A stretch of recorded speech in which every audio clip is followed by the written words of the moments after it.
Hello, কেমন আছেন সবাই? এর আগে আমি রিষড়া মেলায় শুধু কেনাকাটি দেখিয়েছি। এবার আর কোনো কেনাকাটি নয়। দূর থেকে দেখতে পাচ্ছেন শ্রীরামপুর গেট বলা হয়। অ্যাকচুয়ালি এটা শ্রীরামপুরের জগন্নাথ মন্দিরের সামনে জগন্নাথ গেট। পাশেই দেখুন জগন্নাথ দেবের রথটা দাঁড় করানো আছে। এটা বছরে একবার জগন্নাথ দেবকে নিয়ে জগন্নাথ দেবের মন্দির থেকে ওর মাসির বাড়ি যায়। তারপরে রথটা এখানেই থাকে সাজানো অবস্থায়।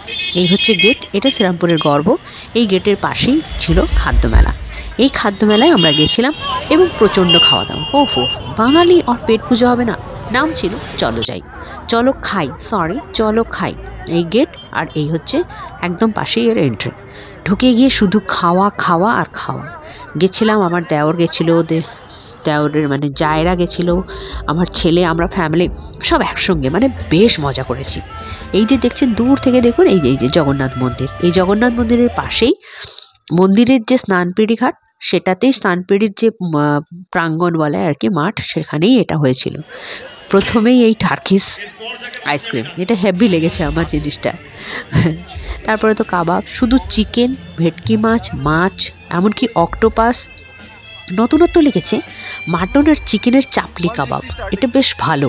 2 পিস 150 টাকায় দিচ্ছিল মাটন চাপলি কাবাবটা, আর চিকেনেরটা বোধ হয় আরেকটু কম দাম ছিল। যাই হোক, ওরা মাটন চাপলি কাবাব নিয়েছিল। আমি একটু টেস্ট করেছি, হেভি লাগছিল খেতে, আর একদম গন্ধে মোমো করছিল। এই যে চাপলি কাবাব দেখুন, চিকেন কাবাবটা ওরকম 100 টাকা আর মাটন কাবাবটা 150 টাকা।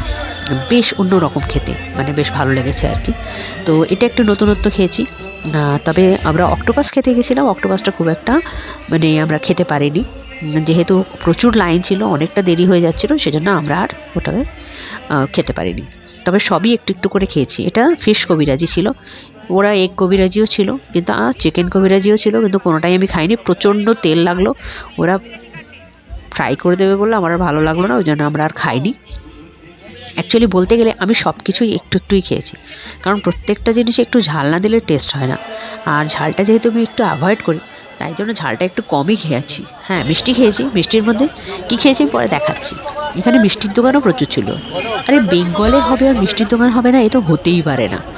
এখানে সূর্য মোদকের স্টলও এসেছিলো। সূর্য মোদক মানে হুগলি ডিস্ট্রিক্টে, যেহেতু শ্রীরামপুরে হচ্ছে, হুগলি ডিস্ট্রিক্টের ফেমাস মিষ্টি দোকান হচ্ছে সূর্য মোদক, যেটা চন্দননগরে। তার জল ভরা। এবার গানটা শুনুন। মেলা আর গান হবে না, হতেই পারে না।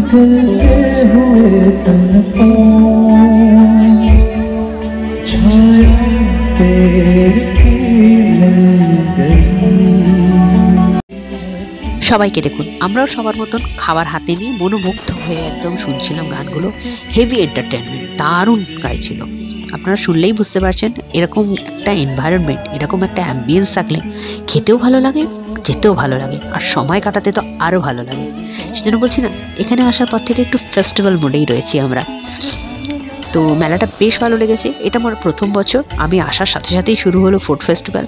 আমার ছেলের তো মজার শেষ নেই। এখানে ননভেজ খাবে বলেই আমার ছেলের আশা। এই দেখুন, এটা হচ্ছে ঢেঁকি।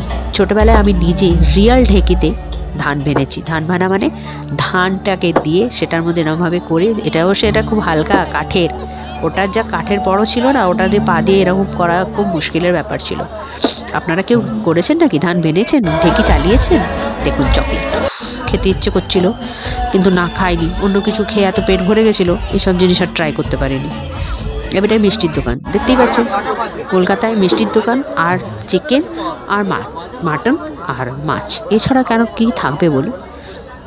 এরকম নানা রকম আমার মনের কথা, আমি কি রান্না করি, আমি কোথায় যাচ্ছি এবং কি কি নতুন হচ্ছে এই হুগলি ডিস্ট্রিক্ট এরিয়ায় বা কলকাতায়, সব দেখাবো।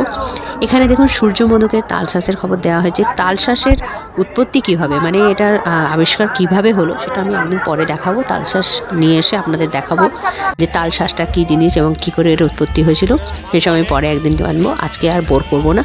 তো এখানে দেখুন নানা রকম মিষ্টি, বেশিরভাগ তালশাঁস। দেখুন নানা রকম সাইজের তালশাঁস, মানে আপনার পকেট ফ্রেন্ডলি, আপনার যতটুকু দরকার আপনি ততটুকু। এখানে পান, নানা রকম পান, সেই যে বেনারসের যে আগুন দেওয়া পান, সেরকমও পাওয়া যাচ্ছিলো। খেতে দিল না হাজব্যান্ড। পান বলে, খাবার খেতে এসছো, খাবার খাও, পান খেতে লাভ নেই। আগে প্রচুর পান খেয়েছি গুজরাটে থাকতে। আপনারা কে কে পান খেতে পছন্দ করেন? খাবার পর পান না হলে কার কার চলে না। আমিও না একটু পানের অ্যাডিক্টেড আছি। এই দেখুন বিরিয়ানি, বাঙালি কী যে বিরিয়ানি অ্যাডিক্টেড কী বলবো, আর সব কিছু খাওয়ার পরেও বিরিয়ানি খেতে ছাড়ে না। যাই হোক, ভিডিও যদি একটু ভালো লাগে বা আমাকে যদি একটু ভালো লেগে থাকে তাহলে প্লিজ লাইক আর শেয়ারটা করতে ভুলবেন না, কিন্তু যদি মনে হয় সাবস্ক্রাইব করে দেবেন। এটা চিকেন হাট, এই দেখুন এখানে সব চিকেন লেগসগুলো কত সুন্দর করে তন্দুর করা হচ্ছে।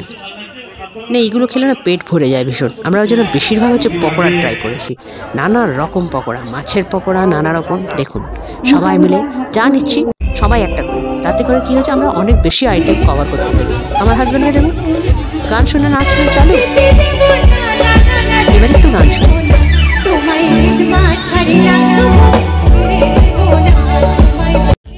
এখানে শুধুই চিকেন আর চিকেন, গ্রেভিওয়ালা অন ড্রাই সব রকম রয়েছে। চিকেন রেশমি কাবাব রয়েছে, গ্রিলড চিকেন রয়েছে, গ্রিন চিকেন রয়েছে, কত রকমের চিকেন, চিকেন তন্দুরি রয়েছে, সব রকমের চিকেন এখানে পাওয়া যাচ্ছিল।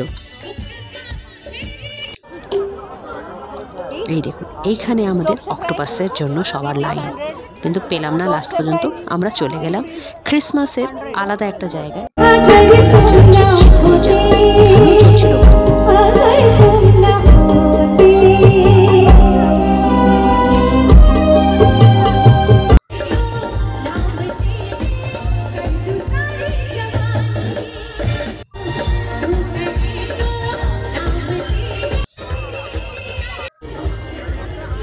লাস্ট আমরা এলাম মিষ্টির দোকানে।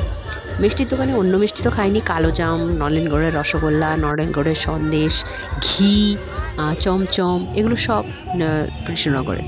কিন্তু আমরা খেলাম কি রাবড়ি দই, যেটাকে বলে ক্ষীর দই বলে। সেখানে খেটে আমরা চলে এলাম সেন্ট ওলাভ চার্চ। এখানে অনেক চার্চ আছে, তার মধ্যে ফেমাস হচ্ছে সেন্ট ওলাভ চার্চ।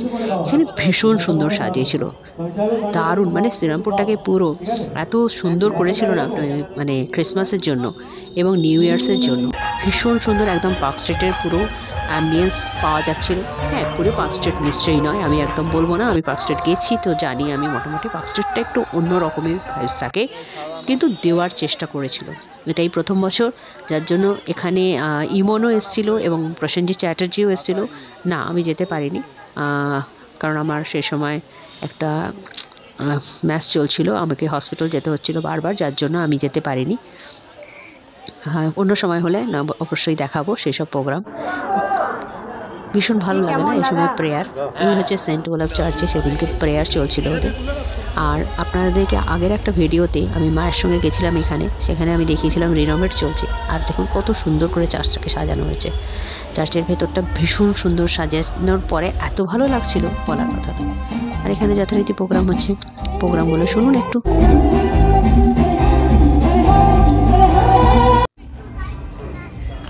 আর প্রত্যেকটা চার্চের ভেতরেই ওদের প্রেয়ার চলছিল, নিজস্ব প্রেয়ার ওদের ভাষায়। দেখুন বাংলা ভাষাতেই ওদের প্রেয়ার চলছিল।